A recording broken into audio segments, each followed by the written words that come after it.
দাগি তালিকায় এবার বিজেপির উপপ্রধান। তালিকা প্রকাশ্যে আসতেই দূরত্ব বাড়িয়েছে দল। এখনো চাকরি বিক্রির দালালরা ঘুরছে ময়নায়, দাবি বিজেপি নেতা চন্দন মণ্ডলের।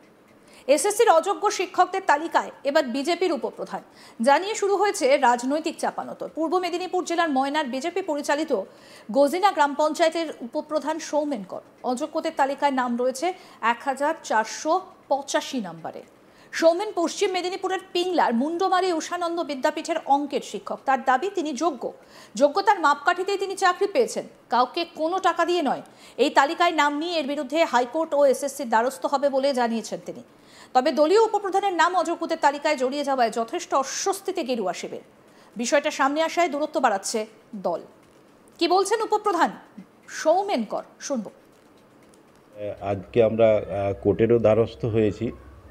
অ্যাকচুয়ালি পরীক্ষার যা পদ্ধতি ছিল, ফর্ম ফিল আপ থেকে শুরু করে আমাদের যা যা ক্রাইটেরিয়া ছিল সেগুলো সবই উত্তীর্ণ করেছি এবং তার ডকুমেন্টসও আমার কাছে রয়েছে। তারপরও এভাবে কেন নাম এলো, কী ব্যাপার, সেটা আমরা কমিশনেরও দ্বারস্থ হব এবং কোর্টেরও দ্বারস্থ। বিশেষ করে যেটা আমরা বিষয়টা নিয়ে কোর্টের দ্বারস্থ হয়েছি, এর আগেও আমরা এই বিষয়ে যখন আমাদের কাছে খবর এসেছিল সেই বিষয়টা নিয়ে প্রথম থেকেই আমরা কোর্টের দ্বারস্থ হয়েছি এবং এই বিষয়টা নিয়ে আমরা আবারও কোর্টের দ্বারস্থ হব এবং এটাকে আমরা চ্যালেঞ্জ করব আর কি। চাকরি পাওয়ার জন্য কাউকে আপনি টাকা দিয়েছিলেন? না, এই ধরনের তো প্রশ্ন আসারই কথা নয়। কেন, আমার যা ক্রাইটেরিয়া ছিল, ধরুন 50% নাম্বার থেকে শুরু করে বিএড, সেগুলো সবই আমার ছিল এবং যথেষ্ট প্রস্তুতিও নিয়েছিলাম এবং সেই প্রস্তুতি থেকে পরীক্ষা দিয়েছিলাম, তারপরে পাসও করেছি, তারও ডকুমেন্টস সব কিছু আছে আর কি। যার ফলে এই বিষয় নিয়ে প্রশ্ন আসারই কথা নয়। তাছাড়া কমিশন কী কারণে এই লিস্টে আমাকে এভাবে চিহ্নিত করেছে সেটা আপনাদের মাধ্যমেও কমিশনের কাছে প্রশ্ন থাকলো এবং সে কোর্টে দ্বারস্থ তো হব, আমি তো জানালাম আপনাদেরকে আর কি। তো সেক্ষেত্রে যে এসএসসি এরকম অযোগ্যতা তালিকা আপনার নাম এবং আপনি নিজেও একটা দলের হয়ে প্রতিনিধিত্ব করেন, উপপ্রধান হিসাবে কাজ করছেন, এরপর কোথাও একটা বড় অস্বস্তির মধ্যে পড়েছেন? দেখুন, যেহেতু আমার মনের মধ্যে কোনো সমস্যা নেই, সেই জায়গায় বাইরে অস্বস্তি কে কী বললো সেই ব্যাপারগুলো আমি কখনোই গুরুত্ব দিই না। তাছাড়া আমার স্কুল এরিয়াতে গেলেও আপনারা জানতে পারবেন যথেষ্ট যোগ্যতার সহিত আমি পড়িয়েছি এবং আমাদের যে স্কুলে দীর্ঘদিন ধরে সায়েন্স ছিল না, আপনারা খোঁজ নিয়েও দেখতে পারেন আর কি। আমি ব্যক্তিগত উদ্যোগ এবং সেখানে আমার যিনারা কলিগ ছিলেন, কলিগদের সহযোগিতায় এবং আমাদের এইচএমের সহযোগিতায় আমি যাওয়ার পরই ওখানে সায়েন্সের বিষয়ে খোঁজ খবর নিয়ে স্টুডেন্ট ভর্তি থেকে শুরু করে সব রকমভাবে স্কুলে সহযোগিতা করেছি এবং যাতে একটা স্কুলে সায়েন্স চালু হয় সেখানে যথেষ্ট পদক্ষেপ আছে কিনা সেটা আমার স্কুল এরিয়াতে গেলেও জানা যাবে। শুধু তাই নয়, আমি যখন স্কুলে যাই ছেলেমেয়েরা যাতে, আমার স্কুল এরিয়াতে ম্যাথের একটু সমস্যা ছিল, পাশাপাশি টিউশন টানগুলোও ছিল না পাশাপাশি, এবং সেই জায়গাতে আমি স্কুলের ছেলেদেরকে কোনো পয়সা না নিয়ে, আপনারা ওখানে গেলে জানতে পারবেন আর কি, কোনো পয়সা না নিয়ে আমি ছেলেদেরকে এক্সট্রা টাইম করে দেখানো এবং তারপরেও রেজাল্টও ভালো হয়েছে। আমাদের স্কুলে এইচএসের রেজাল্টও ভালো হয়েছে, খবর নিয়ে দেখতে পারেন। যথেষ্ট যোগ্যতার সহিত পড়িয়েছি কিনা সেখানে অভিভাবক থেকে শুরু করে ছাত্রছাত্রীরাই বলবে সে কথা আর কি। এবারে কি নতুন করে যে এসএসসি ফর্ম ফিল আপ আপনি করেছিলেন? আমি ফর্ম ফিল আপ করেছিলাম এবং সেখানে আমি দেখতে পাচ্ছি যে আমার অ্যাডমিটকে রিজেক্ট করা হয়েছে আর কি। সে বিষয় নিয়েও আমাদের মধ্যে আলোচনা হয়েছে। আমি পরিবারের সঙ্গে আলোচনা করেছি, সে বিষয়েও কোর্টে দ্বারস্থ হচ্ছে আর কি, যে কেন রিজেক্ট করা হলো আর কি। বিজেপির তমলুক সাংগঠনিক জেলা কমিটির সদস্য তথা গজিনা এলাকার বিজেপি নেতা চন্দন মণ্ডলের বক্তব্য, 2016 সালে ও চাকরি পেয়েছে আর 2023-এ পঞ্চায়েত ভোটে জিতে সৌমেন উপপ্রধান হয়েছে। কেউ দোষ করে থাকলে সে অবশ্যই শাস্তি পাবে। পাশাপাশি বিস্ফোরক দাবি করেছেন বিজেপি নেতা চন্দন মণ্ডল। তার দাবি এখনো চাকরি বিক্রির দালালরা ময়না এলাকায় ঘুরে বেড়াচ্ছে। কি বক্তব্য চন্দন মণ্ডলের, শুনব। দেখুন, আমরা দেখি যে পশ্চিমবাংলার যা অবস্থা, পশ্চিমবঙ্গের চাকরির দুর্নীতি ডুবে গেছে, প্রমাণিত, অযোগ্যরা চাকরি পাচ্ছে।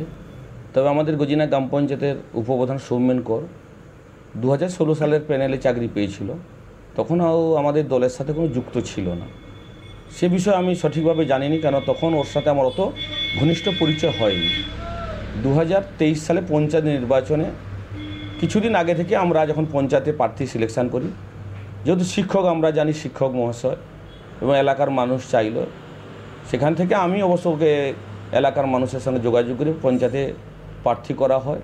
এবং আমাদের গ্রাম পঞ্চায়েতে যেহেতু মহিলা প্রধান, আমরা চাইছিলাম একজন শিক্ষক প্রধান থাকলে, আমাদের উপপ্রধান থাকলে ভালো, সেই কারণে উপপ্রধান বানানো হয়েছে ওনাকে। এতে দলের কিছু ভাবমূর্তি নষ্টের বিষয়ও নেই, আর আমাদের দলের এই বিষয়ে বিশেষ কিছু বলারও নেই, আর আমাদের সাংগঠনিক অবস্থা ময়নায় ভালো আছে। দেখুন, এ তো আইনের পথেই চলবে, এবং সঠিকটা তো বিচার মানুষ চায়, সঠিক হওয়া উচিত। কেউ যদি দুর্নীতি করে তার জন্য তো দল দায়ী নয়, কেউ যদি টাকা দিয়ে চাকরি নেয় এতে দলের অস্বস্তির কিছু বিষয় নেই। আর অভিজিৎবাবুকে তো আমাদের লোকসভা নির্বাচনে আমাদের বিপুল জয়, এবং আমাদের গ্রাম পঞ্চায়েত থেকে কিন্তু আমরা ভালো লিড করেছি। এই সরকার তো এবার দুর্নীতিতে ডুবে গিয়েছে, যে সরকারের চাকরি বিক্রি হয়।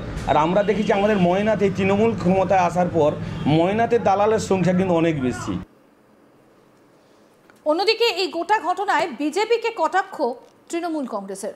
কি বলছেন সুজিত রায়, তৃণমূল কংগ্রেসের জেলা সভাপতি, এবার সেটা শুনবো। যারা শুভেন্দু অধিকারীর ঘনিষ্ঠ ছিলেন তাদের পরিবার বিগত দিনে প্রাইমারি থেকে শুরু করে হাই স্কুল এবং Contai cooperative bank, Tamluk Ghatal bank, সব জায়গায় সমবায় ব্যাংক ক্ষেত্রেও দুর্নীতিরকে সামনে রেখে দুর্নীতির সহযোগিতা নিয়েই শুভেন্দু অধিকারী তাদেরকে বিভিন্ন ক্ষেত্রে চাকরি দিয়েছে। তার মধ্যে অভিজিৎ গাঙ্গুলির, যিনি নির্বাচন সফরসঙ্গী ছিলেন, তার স্ত্রী সর্বাণী মুখোপাধ্যায়, তিনিও 1408 নম্বর সিরিয়ালে তার নাম আছে।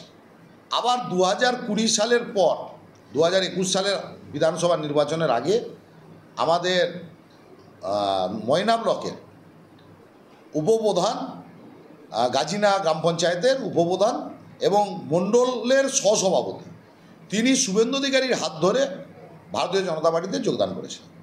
তারও নাম আছে এই লিস্টে। এবং আপনি যদি প্রাথমিকেরও ক্ষেত্রে দেখেন, তার ড্রাইভারের স্ত্রী থেকে শুরু করে তার যারা আশেপাশে ঘুরতেন, তার পরিবারের সঙ্গে যারা কাজ করতেন, তার অফিসে যারা কাজ করতেন, তার যারা সিকিউরিটি গার্ডের কাজ করতেন, তারও স্ত্রীরা কন্টাই কোঅপারেটিভ ব্যাংক থেকে শুরু করে প্রাইমারি বিভিন্ন ক্ষেত্রে চাকরি পেয়েছে এবং সেটা দুর্নীতির সঙ্গে যুক্ত। তো এই দুর্নীতির বোঝা শুভেন্দু অধিকারী করে 2020 সালের 19শে ডিসেম্বর শুভেন্দু অধিকারী অমিত শাহর পা ধরে ভারতীয় জনতা পার্টিতে যোগদান করেছে। দাগি তালিকায় এবার বিজেপির উপপ্রধান, তালিকা প্রকাশ্যে আসতেই দূরত্ব বাড়িয়েছে দল। এখনো চাকরি বিক্রির দালালরা নাকি ঘুরছে ময়নায়, দাবি বিজেপি নেতা চন্দন মণ্ডলের। এসএসসির অযোগ্য শিক্ষকদের তালিকায় এবার বিজেপির উপপ্রধানের নাম সামনে এসেছে, আর যে ঘটনাকে কেন্দ্র করে শুরু হয়েছে রাজনৈতিক চাপানোতর। আরও আপডেট পেতে দেখতে থাকুন আজ তাক বাংলা, সাবস্ক্রাইব করুন, নোটিফিকেশন পেতে বেল বাটন অপশন প্রেস করুন।